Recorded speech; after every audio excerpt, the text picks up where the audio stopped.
Good.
Neither of them.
Hello.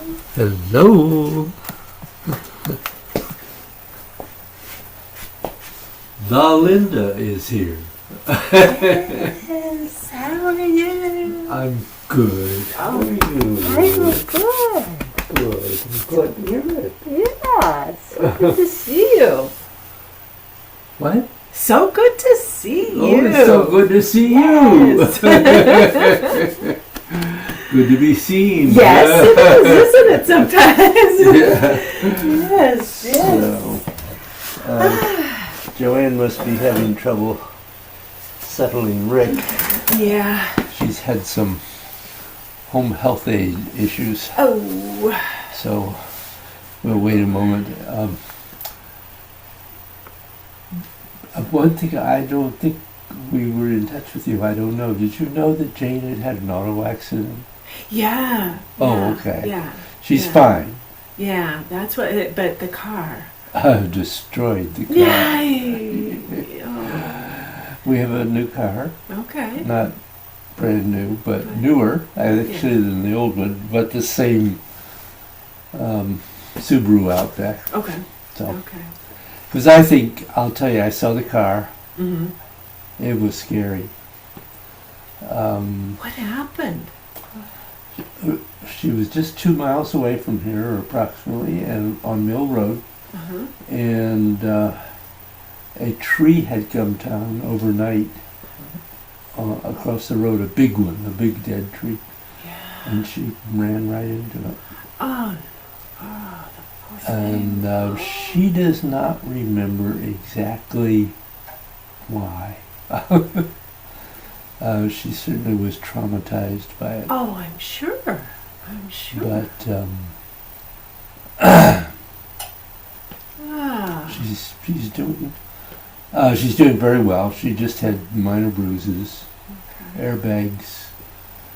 Right. Certainly helped. Yeah.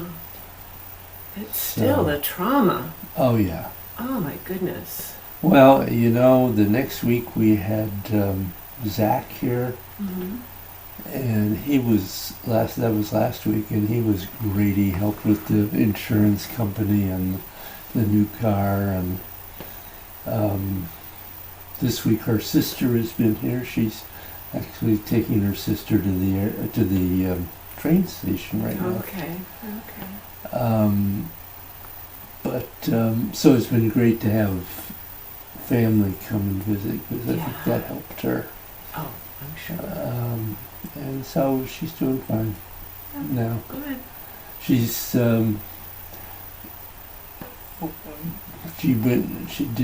drove immediately. Mm. Had a rental car, but she is driving more slowly and not doing anything in the car, like Yeah. phone or radio or Right. do it before you start, or when you can get off the road and do it. Yeah, exactly.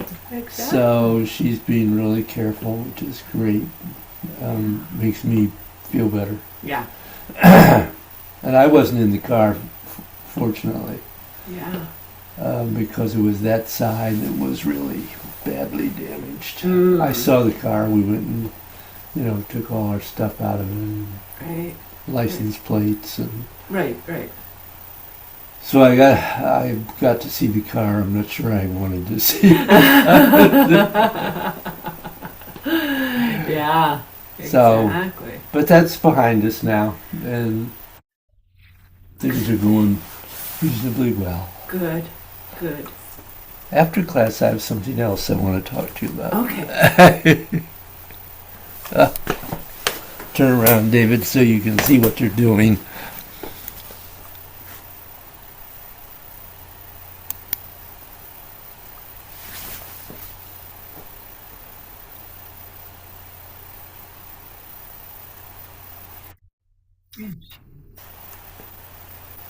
There's the ding.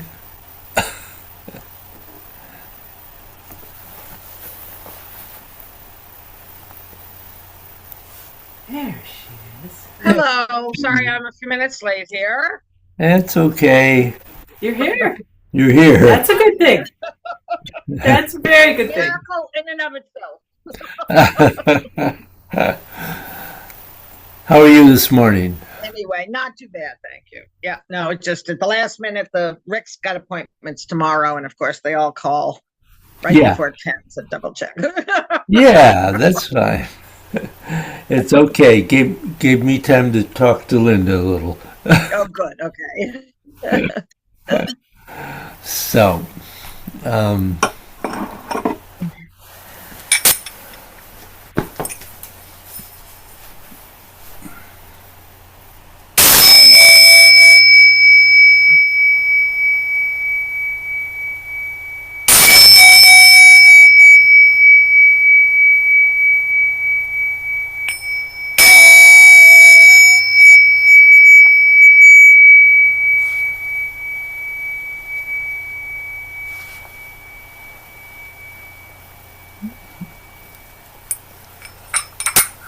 good.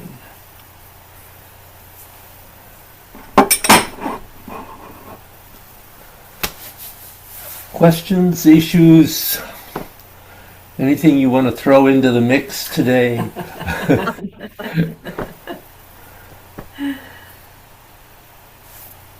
No. No. I've been practicing and not really finding that it just, it's kind of steady state. It just feels like it's feeling good. Okay. But no questions about it, no issues, nothing feeling like it's a breakthrough, an aha moment. Well, anything for you, Joanne? Try to clear the fog, as we say. Oh, good. Yes. Yeah. I mean, I think I mean, this is really good practice for me in terms of just trying to clear everything else out and just, really focus and, right.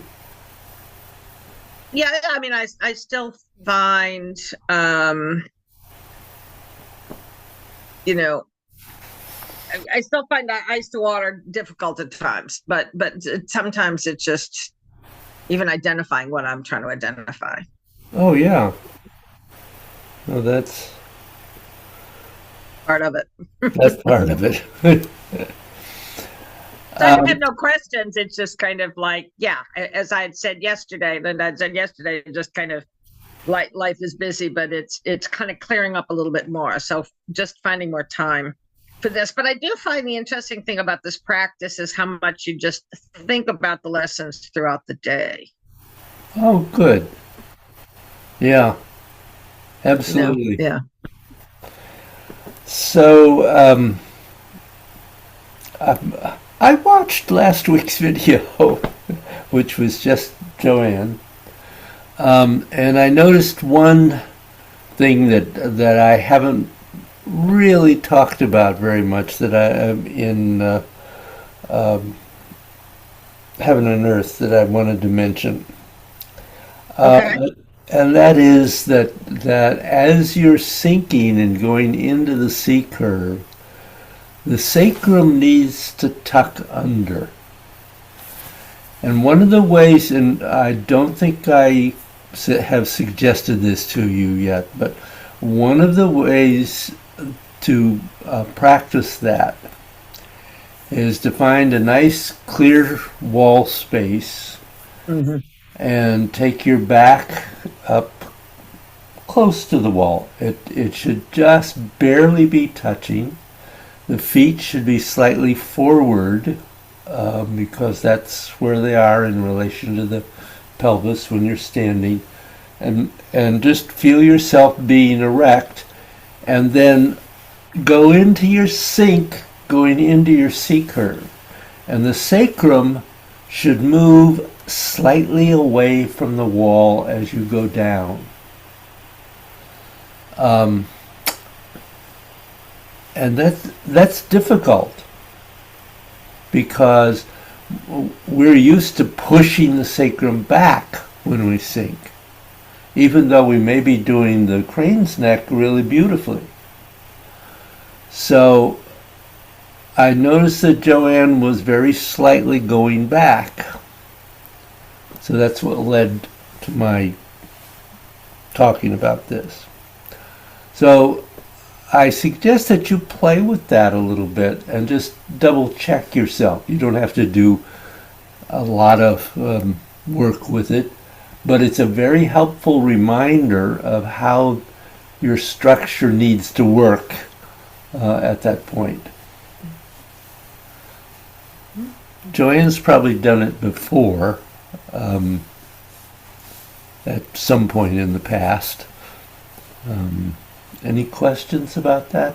No, you had mentioned that to me a long time ago when I think I was struggling with the C curve, and it's a good reminder because it's probably right when we were first starting this because the Taoist spine stretch was still on my mind and getting past that, thinking, finding the differences and it helped a lot then, but I'm guessing I've gotten away from it too. Yeah. So it'd be a good thing for me to review. It's a good thing to check every once in a while. Yeah. Yeah. Good. Yeah. Well, I still find. Let me ask you because you look. I still find or I'm concerned that I am moving my head, that my head's going too far down. Hmm. I mean, I think I'm getting a little better at that this week. I was trying that, but it's still, I tend to. Yeah. Um,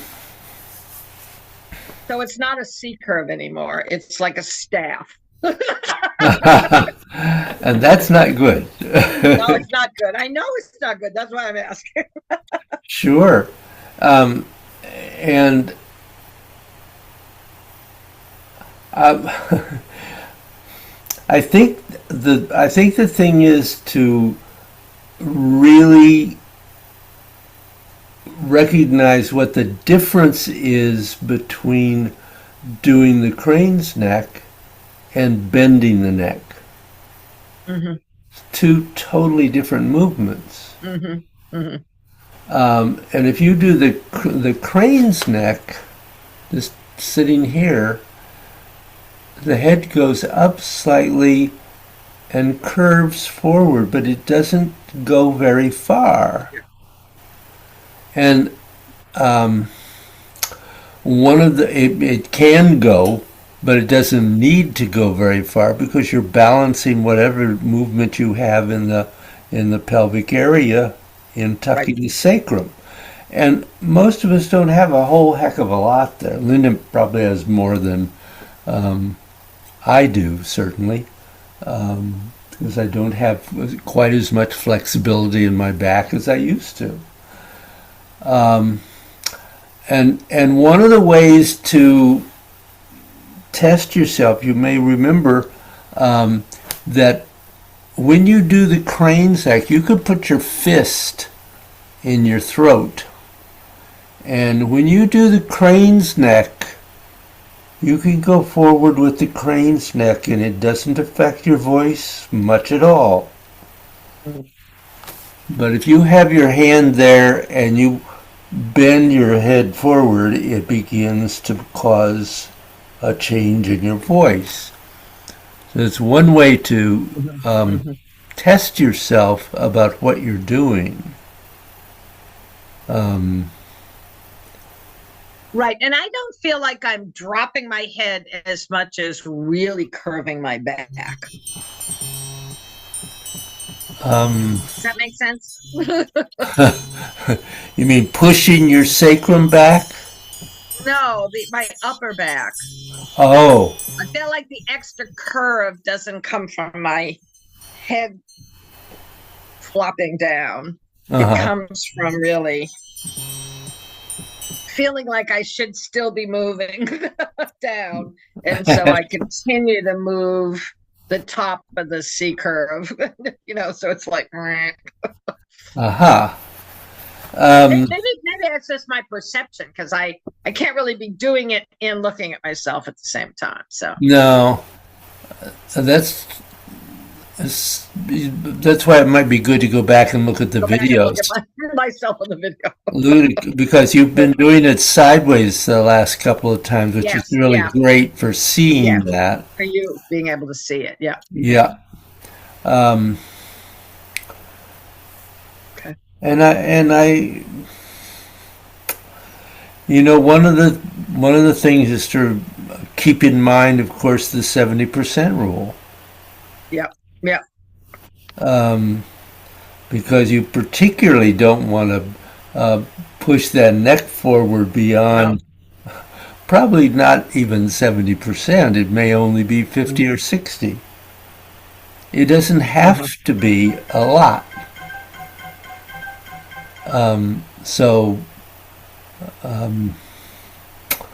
It's a matter of practice, really aware practice, and doing it against the wall may be a help. Yeah. Because it helps you be aware of what you're doing with your whole back. Yeah. And recognizing that the head movement, sure, you're doing an equal proportion of the head movement as you are ideally with the sacral area, but you can really feel if you're only getting, however much you're getting the sacrum to tuck forward, it sometimes will give you an idea when you should stop with the neck. Uh-huh. Yep.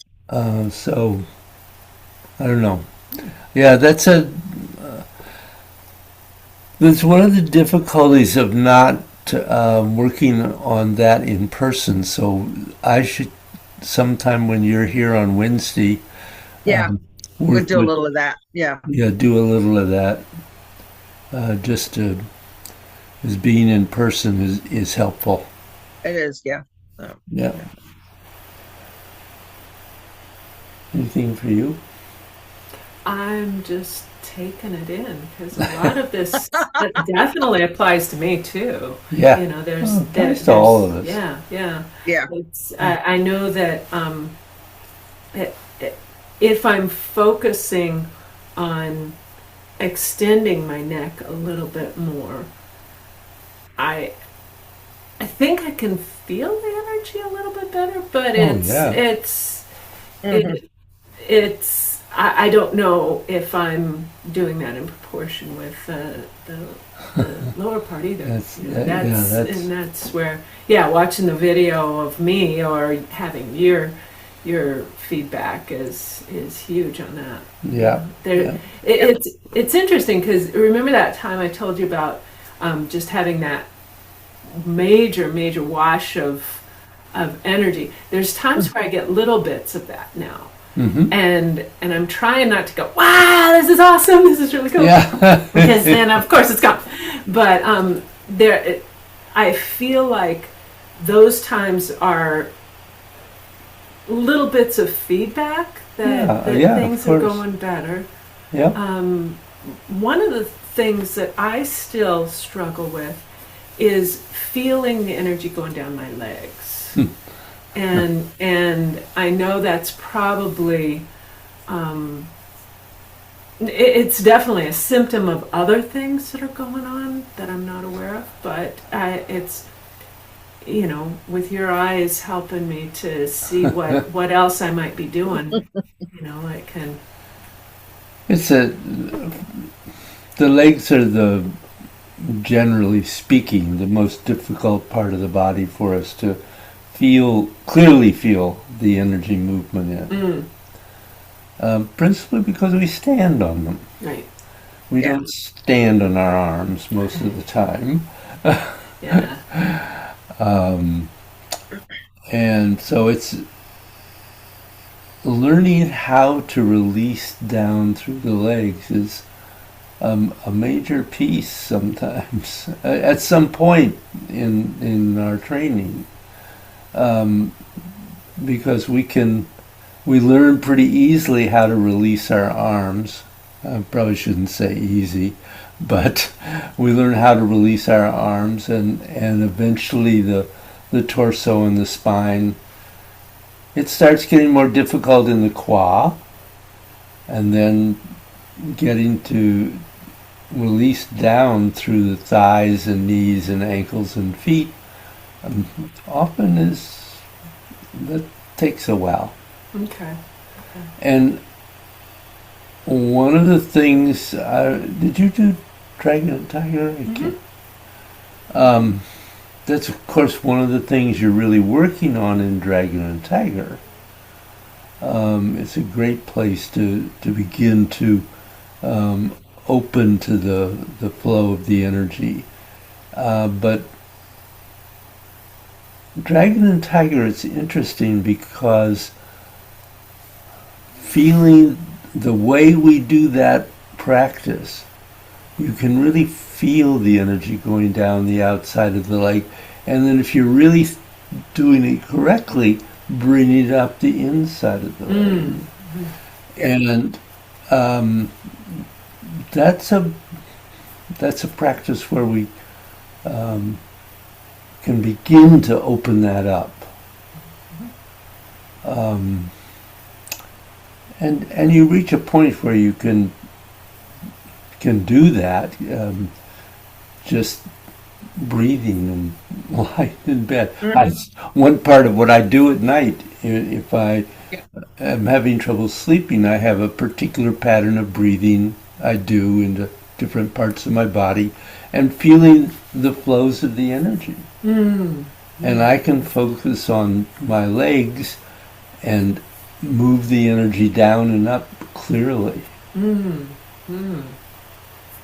Yeah, I can do that too now. Yeah, Yeah. That yeah, would be a good practice. yeah. That, Just that that much can be alone. helpful. Yeah, because Well, and it is something, like you say, David, that, it's something you can practice at almost any time. Yes, yeah, yeah, yeah, yeah, absolutely. yeah. And when I'm doing it, I can feel it feels kind of buzzy in my legs. Uh-huh. It feels That's good. well, That's a okay, good. That's a good, step. good.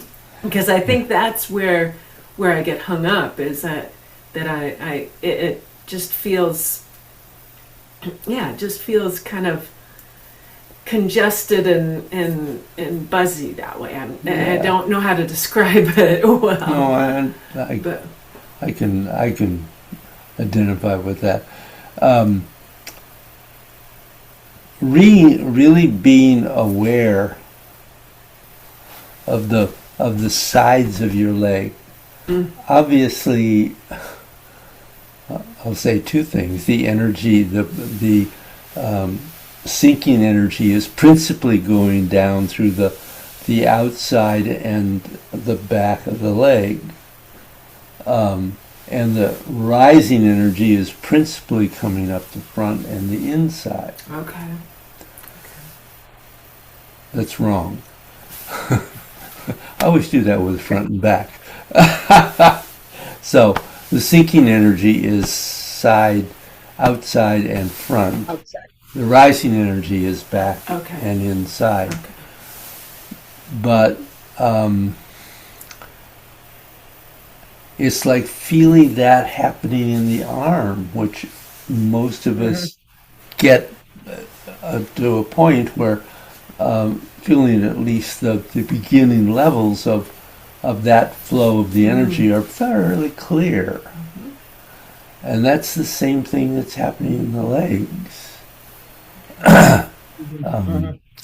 So,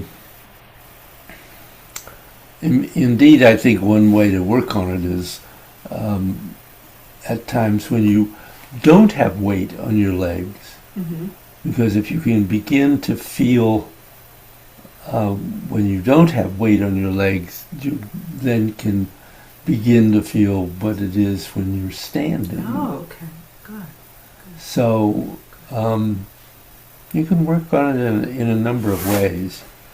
I use what I do in that breathing pattern is that I work through longevity breathing into each part of the body. So I do dantian, spleen, liver, actually perineum in a 5 points in and 5 points out, kidneys and upper back into the heart, and if eventually you can do into the brain. That it just it's but I do quite a bit. I do like at least 10 breaths at each stage. Okay. So that's one possibility. There are any number. That's not the only thing. Right. You find what works for you. So we should move a bit. It's 1/2 past the hour, almost. Almost. So do a short heaven and earth just to get your energy going. Maybe just 4 reps. Okay. We'll do it really short for. Really short. Yeah. Well, It's interesting. Suggesting that makes me say, so you can do that. If only you have a little bit of time, Well, yeah, that's you can make use of it that way. yeah. Yeah, I've always felt like 6 was the small one, but Uh, yep, 6 is a good one.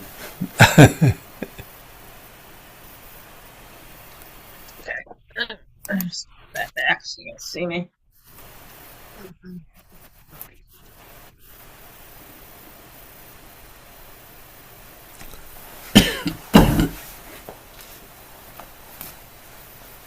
Yeah.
Good.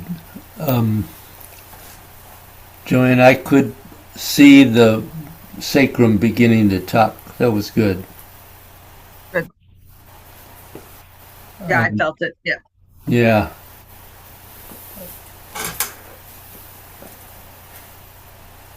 Try not to get stuck anywhere. You're doing well. Okay. I've seen real improvement from your practice. That's great.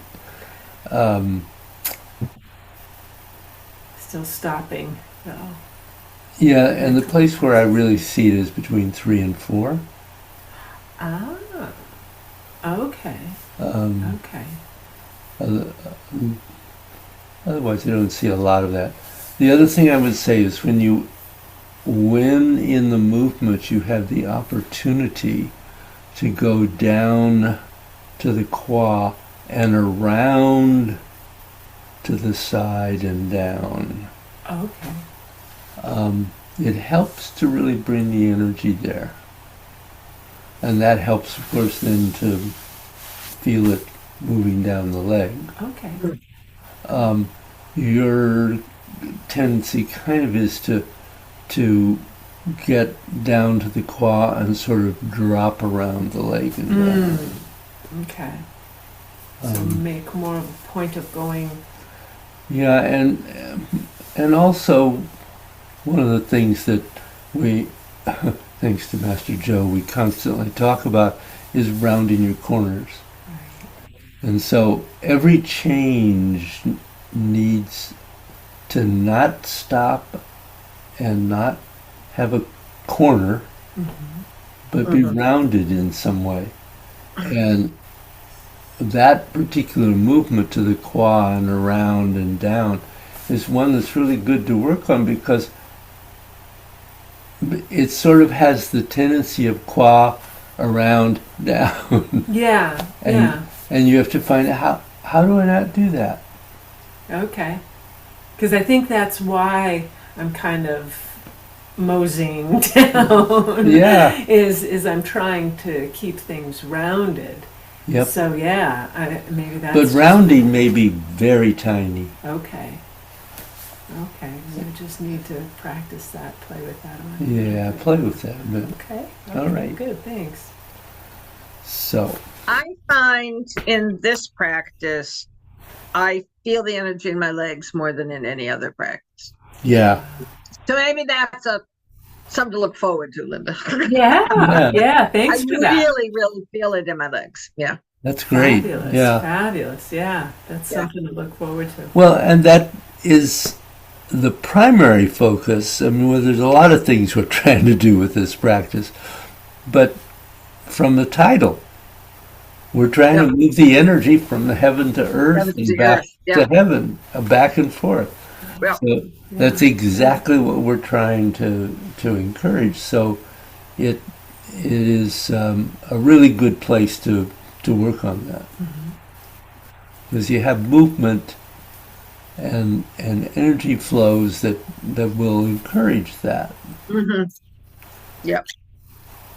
Yeah, because once it's coming back up your legs, then I can really keep feeling it then up my back and over my head and back. Right? Yeah. So that it does just become Yep. Good. Something to look forward to. And remembering that it isn't something that happens overnight. Right. And it is the consistent practice of years. Yeah. I mean, Joanne's been doing this for a long time. I've done this before, and Yeah, I mean, she's been doing a lot of different practices for a long time. I think we're on 25 years now. Yeah. Yeah, because I started in early 2001. Yep. Or sometime in 2001. Yeah. Cool. Yes, early March 2001. Yeah. Good memory. I wouldn't be able to do that. Well, I placed it between I came back from India and I'd fallen in Turkey right before I was in India. And so I couldn't practice. I had been practicing yoga with Maria. Yeah. And doing a class down at Conn College. And you can do yoga with one bad knee, but not really two. So yeah. I had been seeing David's little ad in the paper, in the Norwich Bulletin for years. I was like, okay, that's what I'm supposed to be doing now. Good. So that's why I remember it's spring of 2001. So yeah. So that was the year of my first trip to China. That's right. We talked about that. Yep. I'm sure we did. We talked about that a lot. And Jonathan, I had known Jonathan from NFA. Oh, He yeah? was yeah, yeah. Yeah, he went to school at NFA with my son Patrick. Ah. They knew each other. They would have connected, yeah. He was at the last World Tai Chi Day. You told me that. Yeah, I think Yeah, that's great. Yeah. yeah. He's a minister up in Massachusetts now, is that right? I think so. I don't remember exactly where. I think something like, yeah, right, UCC or yeah, something like that. Yeah, Yeah. Somebody had told me that. Yeah. he's a great guy. I like him. Yes. Yeah. Okay.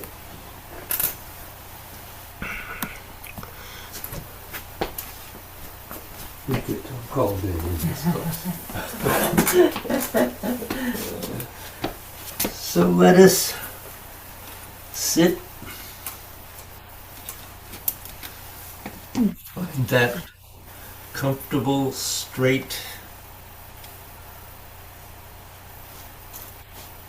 back and structure. Just release all that tension as much as you can.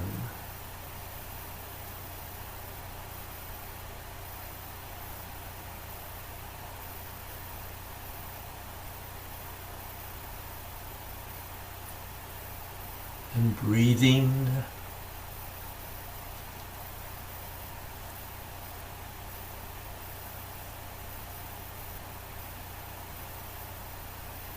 Focusing on longevity breathing, or if you have done more advanced breathing work, go on into that. Being able to open and close those ribs on the side.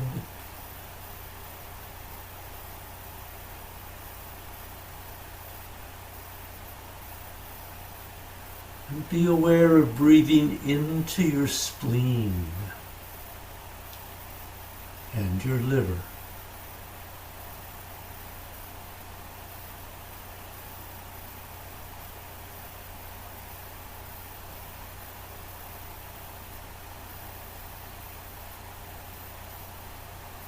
And particularly important to learn how to breathe fresh energy into your kidneys, the residence of our original energy.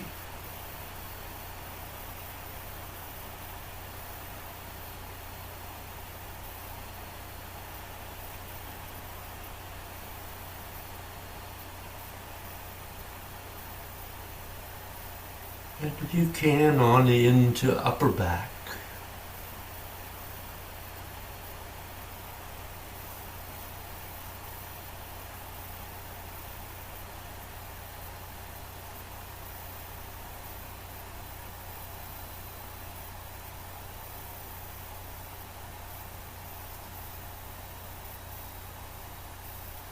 And if you progress to it into the brain,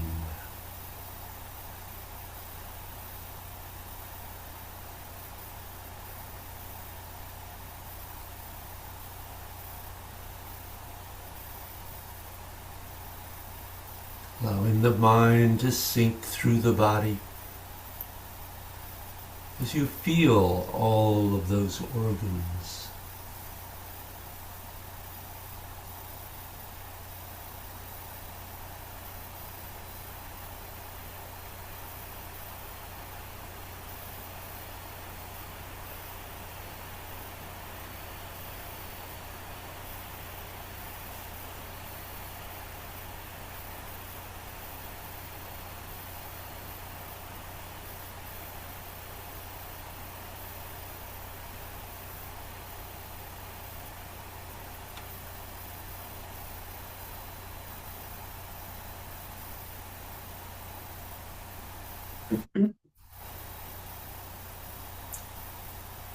And then going to the top of the head to Bai Hui.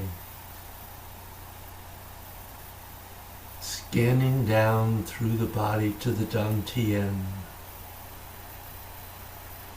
Just cataloging, being aware where something feels blocked or interrupted. or has the quality of any of the four conditions.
And when you've completed that, go back to the crown of the head and flow down to that first place. And be aware of its quality. Whether it is in some way mental or emotional fog.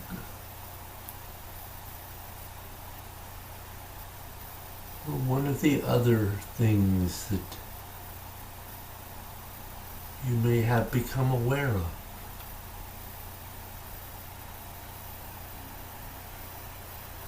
And endeavor to release it.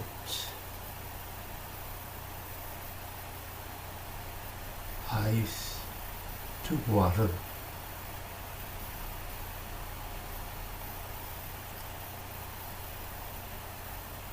And resolve it. Water to inner space.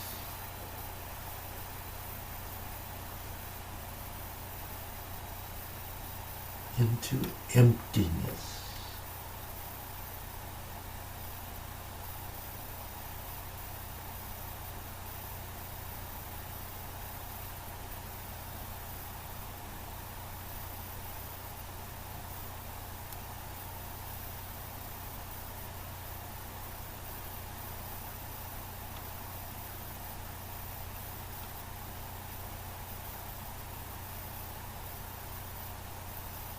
And don't forget that when you've done that, you want to be aware of the energy behind that original blockage. Because there are deeper layers that need to be cleared.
Mm-mm.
When you're ready, we can begin to close.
all benefit gained from this practice, out to help all the sentient creatures of the universe.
Any last minute questions or thoughts?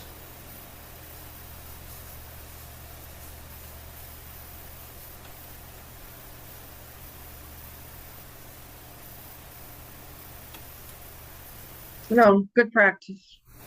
Thank you. Thank you. Thank you. Good week. Yes. Hopefully see you next Wednesday, maybe even in person. Ooh, Aiming for that. We'll see. We'll see. okay. All right. Bye-bye, Thanks, Linda. Joanne. Nice to see you again. Bye, Bye-bye. Joanne. Good seeing you.